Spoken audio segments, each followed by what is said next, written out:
Assalamualaikum warahmatullahi taala wabarakatuh. Balik lagi di channel Indra Edu. Nah, dalam kesempatan kali ini kita akan belajar bareng, yaitu membahas tentang soal-soal terkait dengan elemen Pancasila fase F kelas 11, yaitu semester 1 kurikulum Merdeka tahun 2023. Nah, sebelum kita lanjut kepada pembahasan, mari subscribe terlebih dahulu, like, komen, dan boleh share kepada rekan-rekannya supaya kita semua bisa menebar manfaat yang lebih banyak lagi. Nah, langsung saja kita bahas pada soal yang pertama. Ya, soal yang pertama. Aku bukan pencipta Pancasila. Pancasila diciptakan oleh bangsa Indonesia sendiri. Aku hanya menggali Pancasila daripada buminya. Bangsa Indonesia. Pancasila terbenam di dalam bumi bangsa Indonesia 350 tahun lamanya. Aku gali kembali dan aku persembahkan ini di atas persada bangsa Indonesia kembali.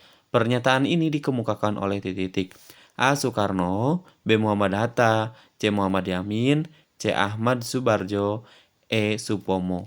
Jawaban yang paling tepat adalah jawabannya adalah yang A, yaitu Insinyur Soekarno, di mana pernyataan di atas ini yaitu dikemukakan oleh Insinyur Soekarno pada saat sedang berpidato, salah satunya seperti itu. Baik, soal berikutnya kita lanjutkan pada soal nomor 2.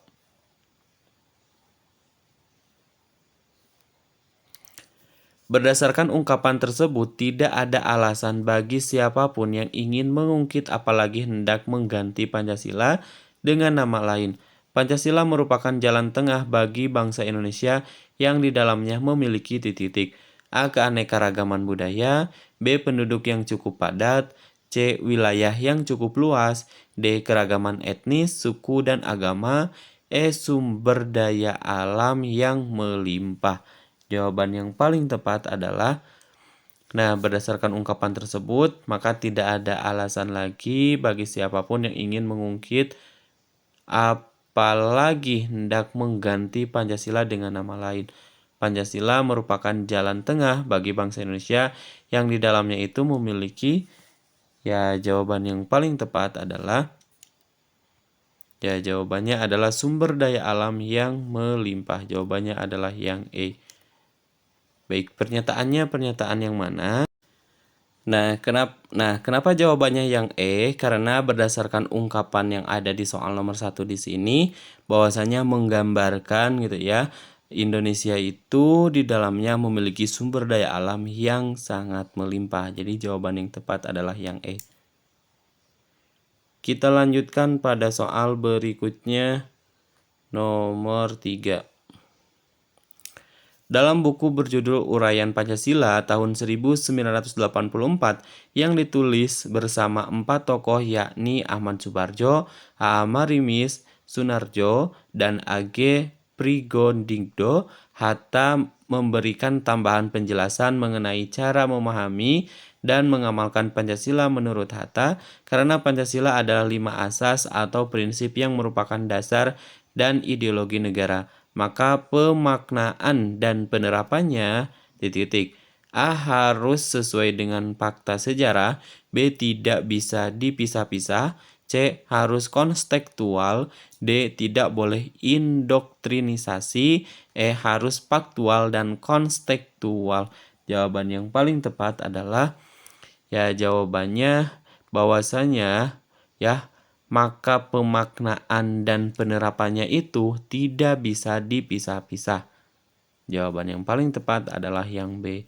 Nah, cara memahami dan mengamalkan Pancasila itu adalah tidak bisa dipisah-pisah, melainkan harus bersatu, bersatu, berurutan, atau saling berhubungan antara sila yang satu dengan sila-sila yang lainnya, seperti itu.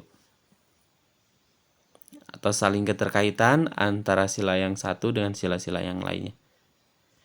Kita lanjutkan pada soal berikutnya, nomor 4.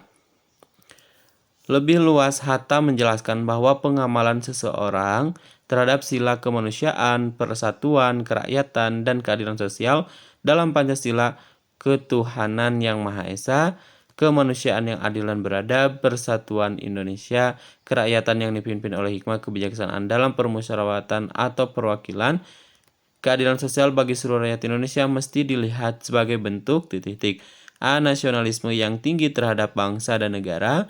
B. Ketaatan terhadap falsafah dan dasar negara Pancasila. C. Realisasi terhadap nilai-nilai spiritualis kebangsaan. D. Penghormatan terhadap para pendiri negara. E. Keimanan dan ketakwaan terhadap Tuhan Yang Maha Esa. Jawaban yang paling tepat adalah, nah di sini kan yang ditanyakan di soal di sini adalah bahwasanya keadilan sosial bagi seluruh rakyat Indonesia ini mesti dilihat sebagai bentuk apa?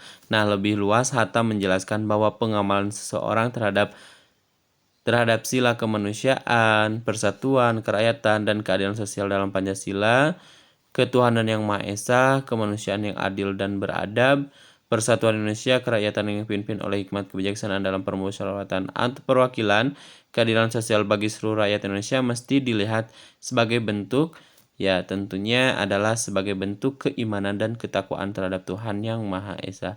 Jadi jawaban yang paling tepat adalah yang E. Pendapat dari Muhammad Hatta menjelaskan bahwa pengamalan seseorang terhadap sila-sila Pancasila tersebut itu merupakan bagian dari keimanan dan ketakwaan terhadap Tuhan Yang Maha Esa.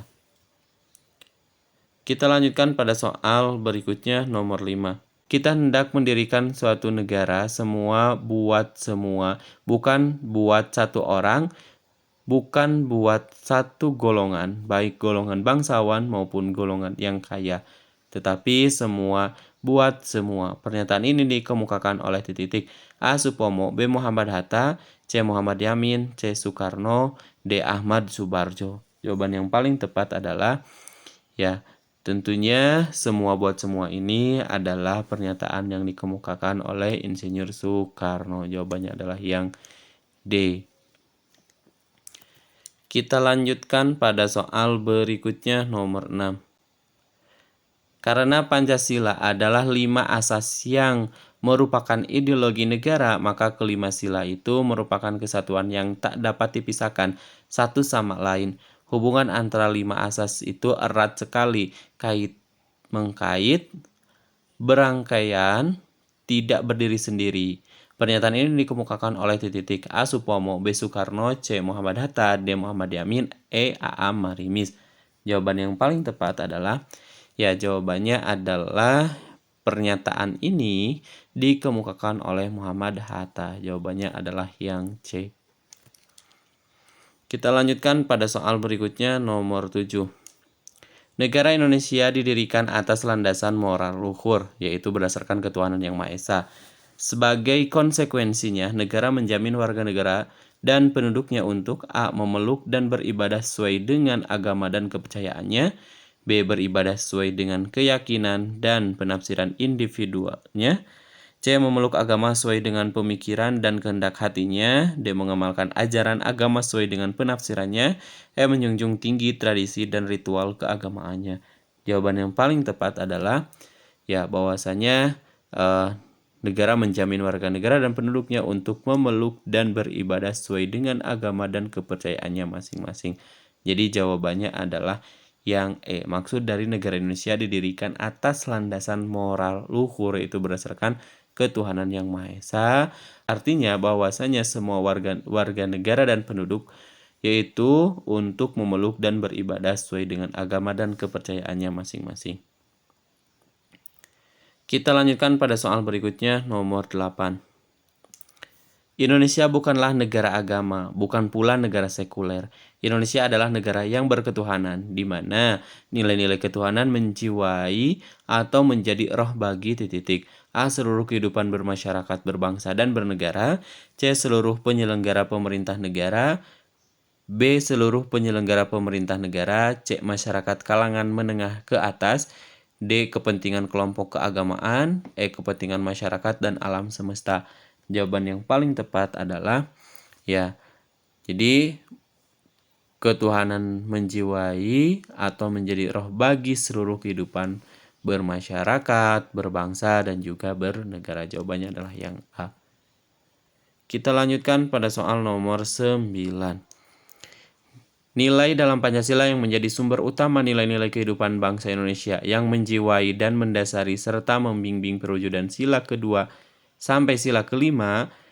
Nilai titik A kemanusiaan, B ketuhanan, C kekeluargaan, D gotong royong, E keadilan. Jawaban yang paling tepat adalah jawabannya bahwasanya nilai dalam Pancasila yang menjadi sumber utama nilai-nilai kehidupan bangsa Indonesia yang menjiwai dan mendasari serta membimbing perwujudan sila kedua sampai dengan sila kelima tentunya adalah nilai ketuhanan yang Maha Esa. Jadi jawaban yang paling tepat adalah yang B. Kita lanjutkan pada soal berikutnya nomor 10. Sila kedua Pancasila yaitu kemanusiaan yang adil dan beradab, mengandung pengertian adanya kesadaran, sikap, dan perbuatan manusia yang didasarkan pada titik-titik. A. Harkat dan martabat manusia sebagai makhluk individu. B. Sikap saling hormat menghormati sesama manusia. C. Saling menghargai di antara kelompoknya. D. Budi pekerti manusia yang hakiki. E. Potensi budi rohani manusia dalam hubungannya dengan norma-norma dan kebudayaan. Jawaban yang paling tepat adalah jawabannya adalah berdasarkan pada potensi budi rohani manusia dan hubungannya dengan norma-norma dan kebudayaan. Jadi sila kedua Pancasila yaitu kemanusiaan yang adil dan beradab ini mengandung pengertian adanya kesadaran sikap dan perbuatan manusia yang didasarkan pada budi rohani manusia yang ada dalam hubungannya dengan norma-norma dan kebudayaan. Baik, untuk pembahasannya dicukupkan sampai di sini terlebih dahulu. Insya Allah nanti kita lanjutkan pada pembahasan-pembahasan berikutnya. Sampai jumpa di video berikutnya. Kami akhiri. Assalamualaikum warahmatullahi wabarakatuh.